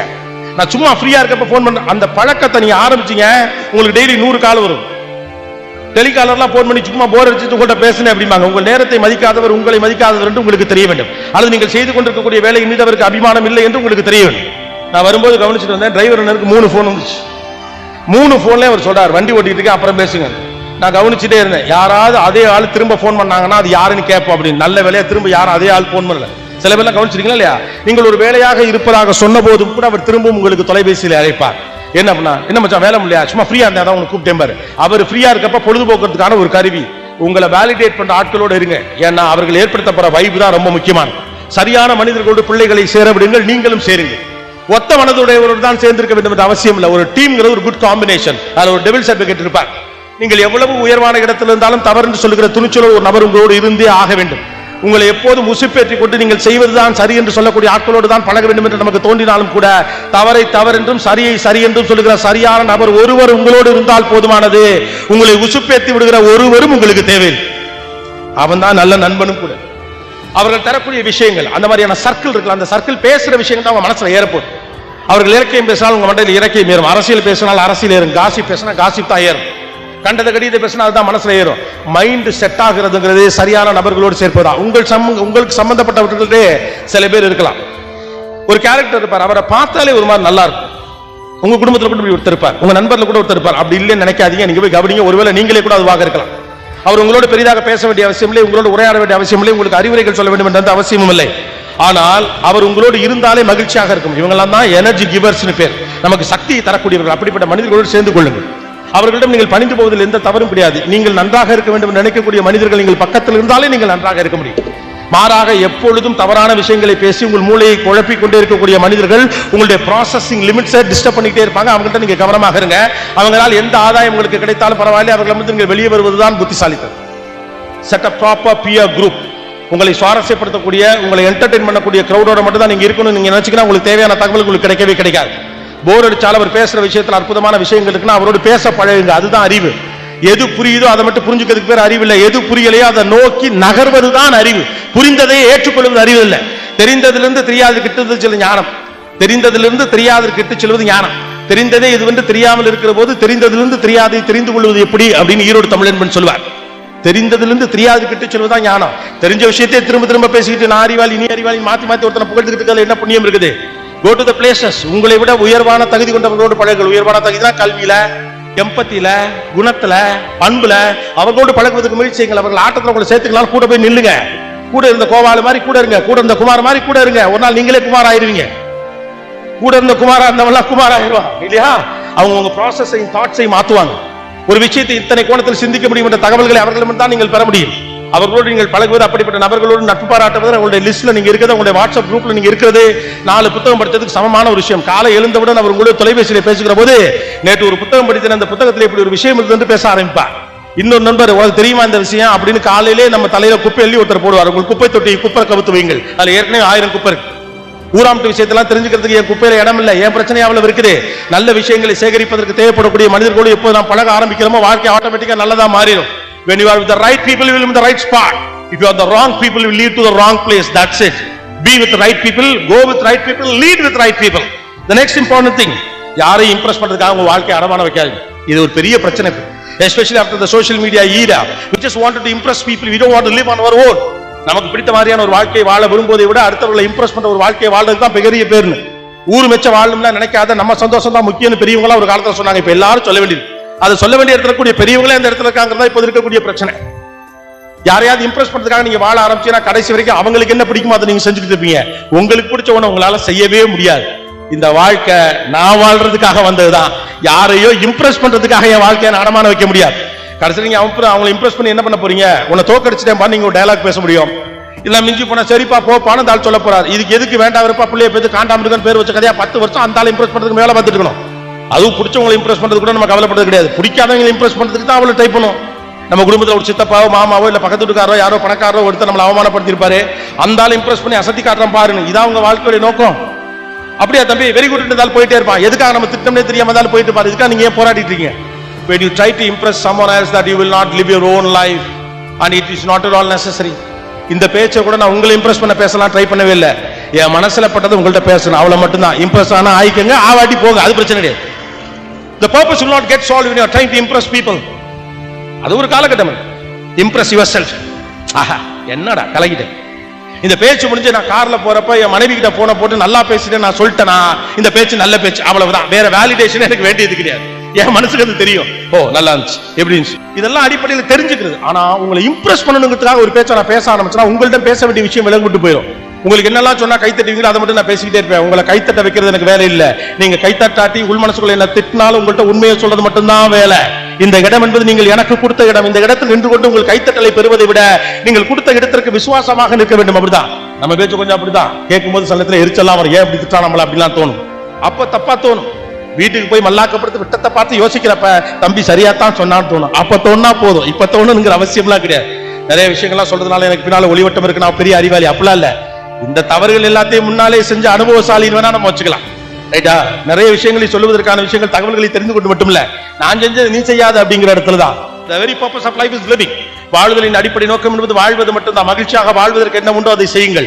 உங்களுக்கு பிடித்த விஷயத்தை செய்து நீங்கள் மகிழ்ச்சியாக வாழ்வதுதான் வாழ்வின் அர்த்தமே ஒழிய யாரோ ஒருவர் உங்களை பார்த்து பெருமைப்பட வேண்டும் பொறாமைப்பட வேண்டும் என்பதற்காக உங்கள் வாழ்க்கையை அடமானம் வைப்பது அபத்தத்தின் உச்சம். அது உங்களையும் தொந்தரவு பண்ணும், உங்க குடும்பத்தையும் தொந்தரவு பண்ணும். கடைசி வரைக்கும் யாருமே நிம்மதியா இல்லாம கடைசியில கையில ஒரு பட்டம் இருக்கும், நான் இதை செஞ்சேன் போனேன் வந்து அவ்வளவு மட்டும்தான் இருக்கு. அடுத்தது, உங்கள் சொந்த எண்ணங்களை போல உங்களை யாராலும் தொந்தரவு செய்ய முடியாது. Be clear about your thoughts. அவன் சொல்லிட்டான் இவன் சொல்லிட்டான் நம்ம வருத்தப்படுறதை விட நம்ம எண்ணங்கள் நம்மளை துன்புறுத்துறது இருக்குல்ல, அதை விட காம்ப்ளிகேட்டட் உலகத்துல கிடையாது. ஏன்னா அடுத்தவனுடைய விஷயத்தை நம்ம பெருசா கண்டுக்க மாட்டோம். யாரோ ஒருத்தர் இப்படி சொல்லிவிட்டாரு அப்படின்னு நமக்கு சில பேர் மேல கோவம்லாம் இருந்தாலும் கூட நம்முடைய எண்ணங்கள் நம்மளை போட்டு வதைக்கிற வதை இருக்குல்ல, அதான் முக்கியம். அது உங்களை பயமுறுத்தும், கவலைப்பட வைக்கும். இப்பெல்லாம் இந்த சோசியல் மீடியாலாம் சில நேரத்தில் பார்த்துருக்கேன், செம்ம ஃபன்னா அதை போடுவாங்க. நீங்க என்ன பண்ணுவீங்க? நான் ஒண்ணு பண்ண மாட்டேன், நானே ஓவரா யோசி, நானே என்ன போட்டு வருத்திப்பேன். அந்த வேலை மட்டும் தான் நான் பார்த்துட்டு இருப்பேன். இந்த ஓவர் திங்கிங்லாம் நிறுத்துங்க. உலகம் ஒன்றும் தலையில குப்பரை போட்டலாம் யாரையெல்லாம் புரட்டிடாது. அவ்வளவு மோசமால யாருக்கு எதுவும் நடந்துடாது. வாழ்க்கை மீது உங்களுக்கு நம்பிக்கை இல்லைன்னா உங்களுக்கு வாழ்க்கை முழுக்க நெகட்டிவான சிந்தனைகள் எண்ணங்கள் வந்துகிட்டே இருக்கு. தேவையில்லாமல் கவலைப்படுவதை நிறுத்தி விட்டு வந்தால் கவலை வந்தால் சரி செய்வது எப்படி என்று யோசிங்கள். உங்கள் எண்ணங்கள் தான் உங்களுடைய மிகப்பெரிய சிக்கல். சந்தோஷமா இருக்க முடியும் நீங்க நினைச்சா நீங்க சந்தோஷமா இருக்கலாம், கவலையா தான் இருக்க முடியும் நீங்க நினைச்சீங்கன்னா கவலையா தான் இருப்போம். ஏன்னே தெரியல ஒரு மாதிரி இருக்குன்னு சொல்றதுக்கான காரணம்னா என்னன்னா உங்கள் எண்ணங்கள் சரியாக இல்லை. அதனால தான் சொன்னேன், what you consume is much more important. நீங்க தேவையில்லாத விஷயங்களை மண்டைக்குள்ள ஏத்திக்கிட்டே இருந்தீங்கன்னு வச்சுக்கலாம், அந்த மைண்ட் ஒன்று ப்ராசஸ் பண்ணி உங்களுக்கு ஒரு அவுட்புட் தந்துகிட்டே இருக்கு. அதனால சொல்றேன், what you consume is important. வயிற்றுக்கு ஒரு உணவை சாப்பிடுகிற போது ஒரு சின்ன கான்சியஸ்னஸ் நமக்கு இருக்கு. நைட்டு அதிகமான எண்ணெய் பலகாரம் சாப்பிடக்கூடாது, காலைல நெஞ்சு கரிச்சல் வரும், ஒரு கான்சியஸ்னஸ் இருக்கா?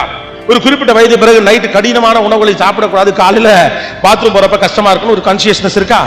ரோட்ல போறப்ப ஒரு சின்னதா கான்சியஸ்னஸ் இருக்கா? நடு ரோட்ல போகக்கூடாதுப்பா, ஆப்போசிட்ல போகக்கூடாதுப்பா, ஒன்வேல போகக்கூடாதுப்பா, ஹெல்மெட் போட்டுட்டு போன ஒரு கான்சியஸ் இருக்கா?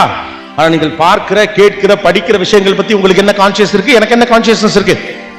சும்மா போன் எடுத்துட்டு இப்படி ஓட்டுறோம், அப்படி போகுது, ஏதோ போகுது, ஒரு டான்ஸ் போகுது, ஒருத்த மாடியில இருந்து குதிக்கிறான், ஒருத்த கத்தியை விட்டு கொள்றான், ஒரு காக்கா வந்து உட்கார்ந்து இருக்குது, ஒருத்த சும்மாவே செத்த நேரம் உட்கார்ந்துருக்கான். பிரெயின் எல்லாத்தையும் எடுத்துக்கும். ஏன்னா பிரெயின் என்ன நினைக்கும் அப்படின்னு கேட்டா, நீங்க பாக்குற எல்லாமே ஏதோ தேவை நிமித்தம் அதை பார்க்கிறீர்கள், கொச்ச கொச்ச கொச்ச கொச்ச கொச்ச கொச்சன்னு உள்ள அப்படி இடியாப்ப மாதிரி இருக்கு மண்டை. யோசிச்சு பாருங்க, ஒரு கிளாரிட்டியோட இருக்கக்கூடிய தாட்ல இருக்கக்கூடிய நம்ம சிந்தனை எப்படி இருக்குது, எக்கச்சக்கமான இன்ஃபர்மேஷன்ஸ் உள்ள இருக்குது, எதுக்குமே அர்த்தம் இல்ல, இம்ப்ராசஸ், ப்ராசஸே பண்ண முடியாது, சம்பந்தம் இல்லாத கண்டென்ட், அர்த்தமே இல்லாம இருக்கும். எல்லாம் மண்டையில போய் உட்காரும். நம்ம நினைச்சிருக்க சும்மா டைம் பாஸ் பார்த்துட்டு கூட கிடையாது. அது உங்கள் சிந்தனையை மாற்றக்கூடிய வல்லமை கொண்டது. நீங்கள் பார்க்கக்கூடிய, கன்சியூம் பண்ணக்கூடிய ஒரு விஷயம். சும்மா ஜாலியா சாப்பிட்டு சாப்பிட முடியாதுல, வயிறு கோளாறு பண்ணிடும்ல. அப்ப சும்மா ஜாலியா பாக்குறேன், சம்பந்தம் இல்லாத விஷயங்கள் எல்லாத்தையும் நீங்க பாத்தீங்க, சம்பந்தம் இல்லாத விஷயத்தை படிச்சீங்க, சம்பந்தம் இல்லாத விஷயத்தை கேட்டீங்க, சம்பந்தம் இல்லாத ஆளுங்க சொல்றதெல்லாம் உள்ள வாங்கிட்டீங்க, மண்டை அதை ப்ராசஸ் பண்ணிட்டே இருக்கும். When it was busy with processing unnecessary things, how that your brain will process the necessary things. சரியான விஷயத்தை எப்படி ப்ராசஸ் பண்ணும்? ஒரு கம்ப்யூட்டர்ல 500 GB இருக்கு அப்படின்னா சீகோலனுக்கு இவ்வளவு ஜிபி ஒதுக்குறானுங்க. கம்ப்யூட்டர் ஃபைல்ஸ் ஆபரேட் பண்றதுக்கு ஒரு இடத்தை விட்டு வைக்கிறோம்ல, அப்பதான் கம்ப்யூட்டர் வேகமா வேலை பார்க்கும். மண்டை முழுக்க தகவலா இருக்கு, அது என்னன்னே மண்டைக்கே தெரியலன்னா அது தேவையான விஷயத்தை எப்படி ப்ராசஸ் பண்ணும்? So important thing is, உங்கள் சொந்த எண்ணங்கள் சரியாக இருக்க வேண்டும் என்றால் நீங்கள் மனதுக்குள் அனுப்பக்கூடிய விஷயங்கள், மூளைக்கு அனுப்பக்கூடிய செய்திகள் மிக சரியானதாக இருக்க வேண்டும். அதில் கவனமா இருங்க. அதான் சொல்லுவாங்க, தேவையில்லாத பார்க்காத, கண்டதை பார்க்காத, கேட்காதெல்லாம் சொல்றதுக்கான ரீசன் என்னன்னா, அவை உங்கள் எண்ணங்களின் தாட் ப்ராசஸை மாற்றும். கிளாரிட்டி ஆஃப் தாட் இல்லாம போகும். கிளாரிட்டி ஆஃப் தாட் இல்லாதப்ப குழப்பம் வரப்ப என்னமோ போல இருக்கும், என்னமோ போல இருந்தா என்னதுக்கு இப்படி இருக்குன்னு தோணும், ஏதாவது நடக்குமோன்னு பயமா இருக்கும், நாளைக்கு காலையில் உசோட இருப்போமான்னு இருக்கும், நல்லா இருக்க உடம்புல ஏதாவது நோய் வந்துச்சான்னு தோணுது. எல்லாமே unnecessary இன்ஃபர்மேஷன்ஸ் மூளையில நீங்க லோட் பண்றப்ப அது ப்ராசஸ் பண்ணி டயர்டாக வரதுனால இருக்கு. கீப் த பிரெயின் ஓபன், சந்தோஷமா வச்சிருங்க. தேவையான இன்புட் மட்டும் கொடுங்க. இந்த உலகத்துல நம்ம தேவையான விஷயத்தை தெரிஞ்சு வச்சிருக்கோம்னா தேவையில்லாத விஷயத்த தெரியாம வச்சுக்கணும், தப்பு கிடையாது. எதுக்கு அவ்வளவு இன்ஃபர்மேஷன் நமக்கு? Why do we load it with unnecessary information? Load with the right proper information that will affect your system, that will affect your process, that will affect your thought process. உங்க thought process அது support பண்ணும். அப்ப உங்கள் எண்ண அலைகள் சரியாக இருக்க வேண்டும் என்றால், உங்களுக்கு அது நம்பிக்கை தரக்கூடியதாக இருக்க வேண்டும் என்றால் சரியான விஷயத்தை கன்சியூம் பண்ணுங்க. வயிற்றுக்கு செல்லும் உணவை பற்றி நமக்கு இருக்கக்கூடிய கான்சியஸ்னஸ், மூளைக்கும் மனசுக்கும் சொல்லும் செய்திகளை பற்றியும் கான்சியஸ்னஸோட இருங்க. அடுத்து, உங்களை பற்றி அதிகம் பேசிக் கொண்டிருக்காதீர்கள். இது எதன் குறியீடு? அப்படி யாராவது இருக்கீங்கன்னா நமக்கே தெரியும், என்ன நம்மளை பத்தி கொஞ்சம் ஓவரா தற்பெருமை பேசிக்கிட்டு இருக்கமே இப்ப அப்படின்னு சொல்லணும். அல்லது மனைவி சொல்லுவாங்க, அல்லது கணவரே கூட சொல்லுவாரு, பிள்ளைகளே சொல்லுவாங்க, அப்பா நீங்க ஏப்பா உங்களை பத்தி சொல்லிட்டே இருக்கீங்க அப்படின்னு சொல்லிட்டே இருப்பாங்க. ஒரு கட்டத்தில் அப்பாக்களுக்கு என்னன்னா, பிள்ளைகளுக்கு நான் வளர்ந்து வந்த விதத்தை பிள்ளைகளுக்கு சொல்ல வேண்டும் என்ற ஆர்வத்துல தன்னை பத்தியே பெருமையா பேச ஆரம்பிச்சிடுவாங்க. காலையில பார்க்கல போனோம்னா ஒரு 5 அங்கிள் சேர்ந்து வாக் பண்ணிட்டு இருப்பாங்க 45 வயசுல. இவரை பத்தி புகழ்ந்துட்டு இருப்பாரு, அவர் அவரை பத்தி புகழ்ந்துட்டு இருப்பாரு, அப்புறம் அவரை பத்தி புகழ்ந்துட்டு இருப்பாரு, அப்புறமா ஆப்போசிட்டா இவரை புகழ்வார், இவர் அவரை புகழ்வார். எப்போது நீங்கள் உங்களை பற்றி அதிகம் பேசி உங்களை பற்றி புகழ்ந்து கொண்டு இருக்கிறீர்களோ நீங்கள் நம்பிக்கை குறைந்து கொண்டு இருக்கிறீர்கள் என்ற அர்த்தம். When you feel insecure, you people talk more about you. உங்களை பத்தி அதிகமா எப்ப பேச ஆரம்பிப்பீங்க? நான் என்ன செஞ்ச தெரியுமா, எனக்கு என்ன திறமை தெரியுமா, எவ்வளவு பெரிய புத்தால் தெரியுமா, எப்ப பேசுவீங்கன்னா நீங்க இன்செக்யூரிட்டியோட இருக்கப்பதான். நீங்க யாராவது பாத்துறீங்களா? மிகப்பெரிய அறிஞர்கள் தன்னை பத்தி எல்லாம் பேசவே மாட்டாங்க. அவங்களுக்கு தெரியும் தன்னை பத்தி தன்னுடைய படைப்பு பேசும், தன்னை பற்றி தன்னுடைய கண்டுபிடிப்பு பேசும் என்று அவர்களுக்கு தெரியும். எந்த ஸ்ட்ரிக்ட் டீச்சராவது நான் ஸ்ட்ரிக்டான டீச்சர் உங்கள்ட்ட சொல்லியிருக்காங்களா? சொல்லவே மாட்டாங்க. அவங்க வந்து நின்னா கிரவுண்ட்ல நிக்கலாம், தெரிச்சு ஓடுவாங்கல்ல, அதுல தெரியும் அவங்க ஸ்ட்ரிக்டான டீச்சரா இல்லையாது. அவங்க சொல்லிட்டே இருக்க மாட்டாங்க, நான் ஸ்ட்ரிக்ட் டீச்சர் சொல்ல மாட்டாங்க. அவங்க மாறா, நான் அன்பான டீச்சர், பசங்க தான் என்ன ஸ்ட்ரிக்ட் நினைக்கிறாங்க அப்படிமாங்க. அது உங்க கேரக்டர்லயும் உங்க குணத்திலையும் நீங்க செய்யக்கூடிய செயல்ல வெளிப்படும். சோ கவனமாக இருங்கள். உங்களை பற்றி நீங்கள் புகழ்ச்சி அதிகமாக பேசிக் கொண்டிருக்கிறீர்கள் என்றால் நீங்கள் நம்பிக்கை இழந்து கொண்டிருப்பதாக அர்த்தம். இரண்டாவது, நீங்கள் உங்களை பற்றி மட்டுமே பேசிக் கொண்டிருக்கிற போது அடுத்தவர்கள் பேசுவதை காது கொடுத்து கேட்க வேண்டும் என்ற எண்ணம் நமக்கு எல்லாம் போயிடும். எதன் மீதும் ஒரு எதிர்ப்பு மனநிலை வரும். இந்த புத்தகத்துல என்ன பெருசா இருக்கு எனக்கு தெரியாதா, என்னையா பெருசா பேசுறேன், இதுனே பெரிய விஷயம், இதெல்லாம் சொல்றதுக்கான காரணம் என்னை விட உயர்ந்தது எதுவும் இல்லை என்ற நம்பிக்கை நமக்கு வந்து விடுகிற போது இந்த உலகத்தில் நம்மை தாண்டிய பல விஷயங்களை நம்மால் தெரிந்து கொள்ள முடியாமல் போய்விடும். இதை பார்க்கிற பசங்களும் அது மாதிரி ஆவாங்க. அதுதான் எனக்கு பயம். நீங்க 50 வயசுக்கு மேல பெருமை பேசிட்டு போறதுனால பெருசா அட்டை வந்துட போறதா இல்ல. உங்களுக்கு ஒரு பாதிப்பு இருக்கலாம், உங்களை சுற்றி இருப்பவர்களுக்கு பாதிப்பு. ஆனா தன்னை பற்றிய பெருமை பேசக்கூடிய வீடுகளில் வளரக்கூடிய பிள்ளைகளும் சிறு வயதிலே அந்த பழக்கத்திற்கு ஆளானார்கள் என்றால் அடுத்தவர்களிடம் கற்றுக்கொள்ள வேண்டிய அற்புதமான பல விஷயங்களை கற்றுக்கொள்ள முடியாமல் போவதற்கான நெருக்கடிகள் ஏற்படும். Don't talk about too much. உங்களை பற்றி அதிகம் பேசாதீர்கள், உங்கள் செயல் பேசட்டும். நீங்கள் அமைதியாக இருந்து கேட்க கேட்க கேட்கத்தான் உங்கள் செயலில் வேகம் பிறக்கும். இல்லை என்றால் உங்களுடைய தற்பெருமையில் மட்டும்தான் வேகம் பிறக்கும். அடுத்தது யங்ஸ்டர்ஸ்க்கு எல்லாத்தையும் கிரிஞ்சுன்னு ஒதுக்காதீங்க. இப்ப எல்லாமே கிரிஞ்ச் ஆயிடுச்சு. நல்லா இருக்கியான்னு கேட்கறது கூட கிரிஞ்சு. ஏன் நீ நல்லா இருக்கியான்னு கேட்டா நல்லா இருப்பான். தம்பி கல்யாணத்துக்கு போயிட்டு வந்துருப்பா, ஏன் நான் போனா தான் தாலி கட்டுவாங்களா? என்னடா இந்த படத்தை பார்த்தலாம் அழுகிறீங்க, என்னடா இதுக்குலாம் அழுகிறீங்க, எல்லாம் கிரிஞ்சு. ஆக்சுவலா இது ஒரு மன நெருக்கடி. ஏன்னா உங்களுக்கு இமோஷனை எதிர்கொள்ள தெரியல. அது ஒரு ப்ராப்ளம் இருக்கு இந்த ஜெனரேஷன். ஒரு அழுகை எதிர்கொள்ள தெரியவில்லை. அப்பாவுக்கும் அம்மாவுக்கும் சண்டை அப்படின்னா 7வது படிக்கிற மகள் போய் அம்மாவை வந்து சமாதானப்படுத்திடுவா சின்ன வயசுல. நீங்களே இதுல ஒரு ஆளா இருந்திருக்கலாம். இன்னைக்கு அம்மா அழுது கொண்டு இருக்கிற போது என்ன செய்வது பிள்ளைக்கு தெரியாமல் தடுமாறும். அல்லாட்டி அப்பாட்ட சண்டை போறான், அவ்வளவுதான் முடியுது. உணர்வுகளை கையாளுவது எப்படி என்று சிறு பிள்ளைகளுக்கு சொல்லிக் கொடுங்கள். கிரிஞ்சு என்று சொன்னாலும் பரவாயில்லை. ஏன்னா உணர்வுகளை எதிர்கொள்ள முடியாமல் தவிக்கக்கூடிய இந்த சின்ன தலைமுறை பிள்ளைகள் இருக்காங்க. ரொம்ப பிராக்டிகலா இருக்கணும் சொல்லி கொடுத்ததுனால இமோஷன்ஸ் ஹேண்டில் பண்ண தெரியல. வீட்டுக்கு வந்து ஒருத்தர வாங்கன்னு சொன்னா அவர் இன்னமும் சந்தோஷப்படுவாருங்கிற இமோஷன் தெரிஞ்சா தானே வாங்கன்னு சொல்லணும்னு தோணும். அவர் தான் வந்துட்டாரு, அப்புறம் நான் வான்னு சொல்லணும் அப்படின்னு கேட்கறது இருக்குல்ல. நல்லா இருக்கீங்களான்னு கேளுன்னு வீட்டுல சொல்றப்ப நான் ஏன் நல்லா இருக்கீங்களான்னு கேட்கணும். ஆனா கஷ்டத்தில் இருக்கிறவனிடம் நல்லா இருக்கிறீங்களான்னு கேட்கிற வார்த்தை எவ்வளவு பலமானது என்று கஷ்டத்தில் இருக்கிறவன் கேட்டதான் தெரியும். நல்லா இருக்கீங்களாங்கிறது ஒரு வார்த்தை இல்ல, அது ஒரு நம்பிக்கை. நானும் உனக்காக இருக்கிறேன் என்று சொல்லுகிற நம்பிக்கையை தருகிறது இந்த வாழ்க்கை. அதெல்லாத்தையும் நீங்க சிஸ்டமைஸ் பண்ணாதீங்க. வீட்டுக்கு வந்தா வாங்கன்னு கூப்பிடுறது ஒரு முறை, எல்லாத்தையும் முறையாக்குனா எல்லாம் கிரிஞ்சாய். கல்யாணத்துக்கு போறது ஒரு முறை, அப்ப கிரிஞ்சு தான். வாழ்த்து சொல்றது ஒரு முறை, கிரிஞ்சு தான். பசங்களுக்கு இமோஷன்ஸ் ஹேண்டில் பண்ண தெரியல, அதனால தான் உரையாடல்கள் குறையுது. சொந்தக்காரங்க வந்தா 2 நிமிஷத்துக்கு மேல உட்கார்ந்துருக்க மாட்டேங்கிறாங்க, ரூமுக்கு போயிடுறாங்க. ஏன்னா உரையாட முடியல.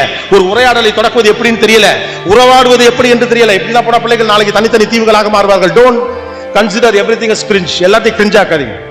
Emotions matters, empathy matters. 19 வருஷமா நடக்குது, 19 வருஷமா நடக்குது. இதோட மையம் இமோஷன் தான். இமோஷன் தான். இறந்து போன மாமியாருக்காக தன் கொழுந்தனை ஆளாக்கி காட்ட வேண்டும். எங்கிருந்தோ என் மாமியார் பேசுவான்னு வேற வீட்டுல அந்த பொண்ணு சொல்றாள். அந்த இமோஷன் தான் அந்த ஒத்த ஷோ அன்னைக்கு தாங்கி பிடிச்சிச்சு. ஒரு பஸ் பின்னாலே ஓடி போய் தேர்வு எழுதுறதுக்கு தடுமாறின ஒரு பொண்ணு, அந்த கண்டக்டரையும் டிரைவரையும் சஸ்பெண்ட் பண்றாங்க. அந்த பொண்ணு அந்த ஷோல வந்து சொன்னுச்சு, அவங்கள சஸ்பெண்ட் பண்ணது எனக்கு வருத்தம், அவங்கள பண்ணிருக்க கூடாது. ஏன் அவங்க வீட்டுல என்ன மாதிரி படிக்கிற ஒரு புள்ள இருக்குமே சார் பாவோன்னுச்சு. தனக்கு நேர்ந்த சிக்கல் எதிரிக்கும் நேரக்கூடாது. அந்த ஒரு இமோஷன் தான் அதை தூக்கி நிறுத்து. இதெல்லாத்தையும் கிரிஞ்சு ஆக்கிட்டீங்கன்னா பூரா பேரு கிரிஞ்சாயிருவீங்க. நீ ஏன் சொன்னேன், I officially declare cringe is beautiful. Cringe is beautiful. அந்த இமோஷன்ஸை சொல்லுங்க. பிள்ளைங்கள்ட்ட இமோஷனா பேசுறதே குறைஞ்சு போச்சு. பிள்ளைங்களோட உணர்வு ஏற்பட்டு பேசுங்க. உங்க இமோஷன் வழியா நீங்க அவங்களை கட்டுப்படுத்த முயற்சி பண்ணீங்க. அதனாலதான் கிரிஞ்சின் கடுப்பா வரானும். இமோஷன்ஸ் வழியா கட்டுப்படுத்த முயற்சி பண்ணாதீங்க. அதிகாரம் அல்லது உணர்வுகளை வெளிப்படுத்தும் வழியாக அதிகாரம் செய்யாது. அழுது சாதிக்க முயற்சி பண்ணுகிற போது அழுதா கிரிஞ்சுடுவான். சிரிச்சு நீங்க நலம் விசாரித்து காரியம் சாதிக்க முயற்சி அதை கிரிஞ்சிடுவான். அந்த ஜெனரேஷன் ரொம்ப பிரில்லியன்டா இருக்கான். ஆனா அவங்களுக்கு எம்பத்தி இமோஷன்ஸ் வேணும்னா நீங்க கட்டாயம் அதை அவங்களுக்கு சொல்லிக் கொடுக்கணும். அதுல கவனமா இருங்க. 10வது ரொம்ப முக்கியமானது, இருக்கிறது என்பதற்காக செலவு செய்யாதீர்கள். இருக்கிறது என்பதற்காக செலவு செய்யாதீர்கள். கிடைக்கிறது என்பதற்காக கடன் வாங்காதீர்கள். பெரியவங்க எல்லாருக்கும் வேண்டுகோள் தான், இருக்குதுங்கிறதுக்காக செலவு செய்யாதீங்க, கிடைக்குதுங்கிறதுக்காக கடன் வாங்காதீங்க. தேவைன்னா செலவு செய்யுங்க, அவசியம்னா மட்டும் கடன் வாங்குங்க. ஏன்னா இருக்கிறது இன்னைக்கு இருக்கிறது நாளைக்கு இருக்குமா நமக்கு தெரியாது. சேமிப்பு என்ற மிக முக்கியமான பழக்கம் இருக்குது. போன்ல எல்லாம் கூப்பிட்டு கேட்கறாங்க, யாருன்னே தெரியல. டெய்லி 2 போன் வருது, கடன் வேணுமா கடன் வேணுமா கடன் வேணுமா கடன் வேணுமா. ஒரு காலத்துல கடன் வாங்குறதா கஷ்டம், இன்னைக்கு ஈஸியே கடன் வாங்குறது தான். ஏன்னா கட்ட முடியாது, அவங்களுக்கு தெரியும், நமக்கு தெரியும். கிடைக்கிறது என்பதற்காக கடன் வாங்காதீர்கள், இருக்கிறது என்பதற்காக செலவு செய்யாதீர்கள். So this is the last important point I just wanted to share you people. First end போமா. Point number 1, confidence comes from preparation. உங்கள் தயாரிப்பில் தான் உங்களுக்கான நம்பிக்கை பிறக்கிறது. பிள்ளைகளை வாழ்க்கைக்கு ஏற்றபடியாக தயாரிக்க செய்யுங்கள். 2வது, கொஞ்சம் போர் அடித்தாலும் பரவாயில்லை, ஒரு விஷயத்தை திரும்ப திரும்ப செய்வதற்கான அறிவையும் பக்குவத்தையும் பிள்ளைகளுக்கு சொல்லிக் கொடுங்கள். 3வது, இலக்கை நோக்கி ஓடுகிற போது மானை போல இருங்கள், சிறுத்தையை போல இருக்காதீர்கள். 4வது, உள்ளுணர்வு சொல்வதை கேளுங்கள், ஆழ்மனதின் குரல் உங்களை எப்பொழுதும் காப்பாற்றும். 5வது, நீங்கள் யாருடன் நேரத்தை செலவிடுகிறீர்கள் என்பது முக்கியம். உங்க பேர் குரூப் தான் உங்களுடைய ஃபியூச்சர் டிசைட் பண்ணும். 6வது, யாரையோ இம்ப்ரெஸ் செய்வதற்காக முயற்சி பண்ணாதீர்கள், உங்கள் சொந்த வாழ்க்கையை வாழுங்கள். 7வது, உங்கள் சொந்த எண்ணங்கள் தான் உங்களை தொந்தரவு பண்ணும், அதை சரியான ப்ராசஸ் பண்ணி தேவையான விஷயத்தை மட்டும் மூளைக்கு மனசுக்கு அனுப்புங்க. 8வது, உங்களை பற்றி அதிகம் பேசிக் கொண்டிருக்காதீர்கள், காரணம் அது நீங்கள் நம்பிக்கையின்மையோடு இருக்கிறீர்கள் என்பதற்கான குறியீடு. அடுத்தது, எல்லாவற்றையும் கிரிஞ்ச் என்று நினைக்காதீர்கள், இமோஷன்ஸ் ஹேண்டில் பண்ணுறது பிள்ளைகளுக்கு சொல்லிக் கொடுங்கள். 10வது, கடைசியாக நான் சொன்னது, இருக்கிறது என்பதற்காக செலவு செய்யாதீர்கள், கிடைக்கிறது என்பதற்காக கடன் வாங்காதீர்கள். சந்திர காற்றிலும் ஜன்னலில் வீச